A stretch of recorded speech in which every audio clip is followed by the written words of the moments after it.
আজ বুধবার share business 24.com এর পক্ষ থেকে সবাইকে আজ ঢাকা স্টক এক্সচেঞ্জের প্রধান সূচক 12 পয়েন্ট বেড়ে 5,694 পয়েন্টে অবস্থান করছে। লেনদেনের পরিমাণ আগের কার্যদিবস থেকেও কিন্তু কমেছে। আজ 553 কোটি টাকার লেনদেন হয়েছে, যেখানে এর আগের কার্যদিবসে 600 কোটি টাকার উপরে লেনদেন হয়েছিল। আজ যদি দেখি যে 121টি প্রতিষ্ঠানের দর বাড়ার দিনে 230টি প্রতিষ্ঠানের দর কমেছে এবং 61টি দর ছিল অপরিবর্তিত। আজ সবচেয়ে বেশি লেনদেন হয়েছে সোনালী আঁশের, তারপরে BRAC bank, Linde BD, Sea Pearl এবং স্কোয়ার ফার্মা। এই 5টি কোম্পানির সবচেয়ে বেশি ভলিউমে লেনদেন হয়েছে। আর টপ গেইনারের যে প্রতিষ্ঠানগুলো ছিল আজ বিকন ফার্মা, তারপর ছিল Himadri, Sonali Aansh, Sonali paper, wonder toys, AB bank, star adhesive, তারপর এডিয়েন্ট টেলিকম, অলিম্পিক ইন্ডাস্ট্রিজ এবং ঢাকা ব্যাংক। অন্যদিকে টপ লুজারের যে প্রতিষ্ঠানগুলো ছিল premier leasing, craftsman, global heavy chemical, beacon বিচ্ছেচারি, তারপরে national tea, city general insurance, web courts, Desh garments, তারপরে ছিল এমএস এসএমএল এবং বেলিজিং। এর মধ্যে উল্লেখযোগ্য যে পিচ হ্যাচারি এবং গ্লোবাল হেভি কেমিক্যাল, এই প্রতিষ্ঠান গ্লোবাল হেভি কেমিক্যালের গতকাল কিন্তু হল্টেড ছিল। সেই প্রতিষ্ঠানটির আজ দর কমেছে প্রায় 5.64%। অর্থাৎ খবর নির্ভর যদি দর বাড়ে তাহলে সেটা যে স্টেবল হয় না, এর একটি উদাহরণ। আর আজ কিন্তু বিকন ফার্মাসিউটিক্যালস এবং সোনালী আঁশ এই দুটি শেয়ার হল্টেড হয়েছে। এখন আমরা যদি লক্ষ্য করি যে বিকন ফার্মাসিউটিক্যালসের আর্থিক অবস্থা আজ যে 9.98% বাড়লো, 138 টাকা 90 পয়সায় সর্বশেষ লেনদেন হয়েছে শেয়ারটির। গত 3 প্রান্তিকের বিশ্লেষণে দেখা যায় যে প্রথম প্রান্তিকে প্রতিষ্ঠানটির শেয়ার প্রতি আয় হয়েছিল 1 টাকা 60 পয়সা, দ্বিতীয় প্রান্তিকে 1 টাকা 65 পয়সা, কিন্তু তৃতীয় প্রান্তিকে কিন্তু প্রতিষ্ঠানটির লোকসানে ছিল 95 পয়সা। আর গত এক বছরের মার্কেট রিটার্নও কিন্তু 48.45% নেগেটিভ, এবং যা গত 6 মাসে 43.01%। আর গত অর্থ বছরের শেষে প্রতিষ্ঠানটি অবশ্য আয়ে ছিল 2 টাকা 21 পয়সা এবং মার্কেট পি রেশিও অনেক বেশি, এটা 57.15, যেখানে আমরা সর্বোচ্চ 40 হলে আমরা কিছুটা ঝুঁকি মুক্ত বলতে পারি, বা 20-এর উপরে গেলে কিন্তু ঝুঁকিপূর্ণ শেয়ারে পরিণত হয়ে যায়। আর এটা 39.86% কিন্তু স্পন্সর ডিরেক্টরদের কাছে রয়েছে, আর পাবলিকের কাছে রয়েছে 21.4% এবং প্রাতিষ্ঠানিক বিনিয়োগকারীদের কাছে রয়েছে 38.74%। বাজার বিশ্লেষকরা বলে থাকেন যে কিছু কিছু দুর্বল কোম্পানিতে প্রাতিষ্ঠানিক বিনিয়োগকারীদের যেখানে বিনিয়োগ বেশি থাকে, সেই সব প্রতিষ্ঠানগুলোতে হঠাৎ দেখা যায় যে তারা সময় সুযোগ মতো দর বাড়িয়ে কিন্তু এই শেয়ারগুলো ছাড়ার চেষ্টা করেন।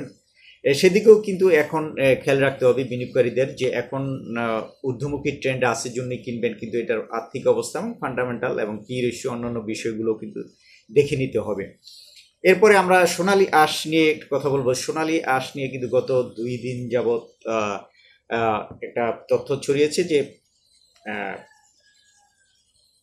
পলিথিন ব্যাগ নিষিদ্ধ করা হয়েছে। তারপর থেকে কিন্তু সোনালী আঁশের শেয়ার দর বাড়ছে।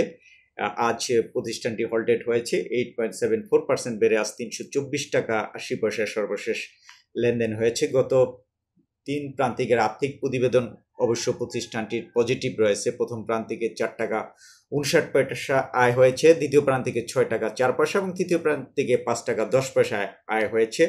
এবং মার্কেট রিটার্ন কিন্তু গত এক বছরে পজিটিভ ছিল 13.96%, এবং অবশ্য গত 6 মাসে মার্কেট রিটার্ন নেগেটিভ রয়েছে 1.39%। আর আজ প্রতিষ্ঠানটির যদি পাবলিক শেয়ার হোল্ডার রয়েছেন 43.59%, আর প্রাতিষ্ঠানিক এবং স্পন্সর ডিরেক্টরদের কাছে কিন্তু 50.78% এবং ইনস্টিটিউটের কাছে রয়েছে 5.63%। সুতরাং এখানে কিন্তু সাধারণ বিনিয়োগকারীদের কাছে এই শেয়ারটির পরিমাণ বেশি।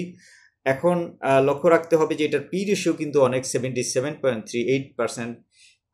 যদিও শেয়ার প্রতি আয় দিক দিয়ে ভালো অবস্থানে আছে, কিন্তু ফ্রি ফ্লোটের দিক দিয়ে কিন্তু এই শেয়ারটি ঝুঁকিপূর্ণ পি রেশিও শো করছে। সুতরাং এই শেয়ারটিতে বিনিয়োগের বিষয়ে সব দিক বিবেচনা করে বিনিয়োগ করার সিদ্ধান্ত নিতে হবে। আমরা কেবল শেয়ারের তথ্যগুলো জানিয়ে থাকি, শেয়ারের দর বাড়ানো বা কমানোর পিছনে এই বিষয়গুলো একান্ত আপনাদের সিদ্ধান্ত।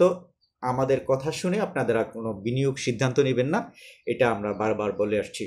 এখন আমরা প্রথমে আমরা যে খবরটি দেখব, 65 টাকা প্রিমিয়াম সহ 75 টাকায় শেয়ার ইস্যু করবে সাবমেরিন কেবল।